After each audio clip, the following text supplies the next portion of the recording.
এক গরম দুপুরে এক পিপাসার্থ কাক পানির খোঁজে উড়ছিল জঙ্গলের ভেতর দিয়ে। কা কা আহ কি গরম! এক ফোঁটা পানি পেলেই হয়। খুব তেষ্টা পেয়েছে। সে উপরে নিচে ডানে বামে তাকাচ্ছিল, কিন্তু কোথাও পানির দেখা নেই। হয়তো একটা ছোট ঝর্ণা আছে কোথাও, একটু পানি পেলেই হয়। হঠাৎ সে কিছু একটা ঝলমল করতে দেখল সূর্যের আলোয়।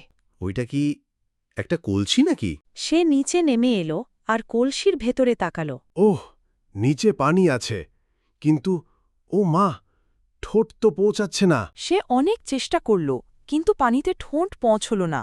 উফ, চোখের সামনে পানি, কিন্তু খেতে পারছি না।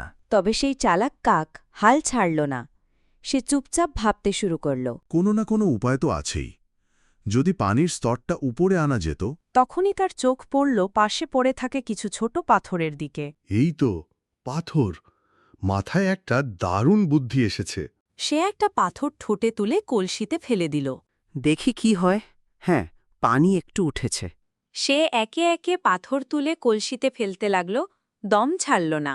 আরও ফেলি, আর একটু, ব্যাস, হয়ে আসছে। একসময় পানির স্তর এতটাই উঠে এলো যে এখন সে সহজেই খেতে পারবে। ও, একদম উপরে চলে এসছে। এবার আর আটকায় কে? সে আনন্দে ঠোঁট ডুবিয়ে পানি খেল আর তেষ্টা মেটাল। আহা, এই তো শান্তি! কি ঠান্ডা পানি! পেট ভরে পানি খেয়ে খুশি মনে কাক আবার আকাশে উড়ে গেল। কা কা! বুদ্ধি থাকলে সব সমস্যা কাটিয়ে ওঠা যায়। বুদ্ধি আর চেষ্টা থাকলে যে কোনো সমস্যার সমাধান করা যায়।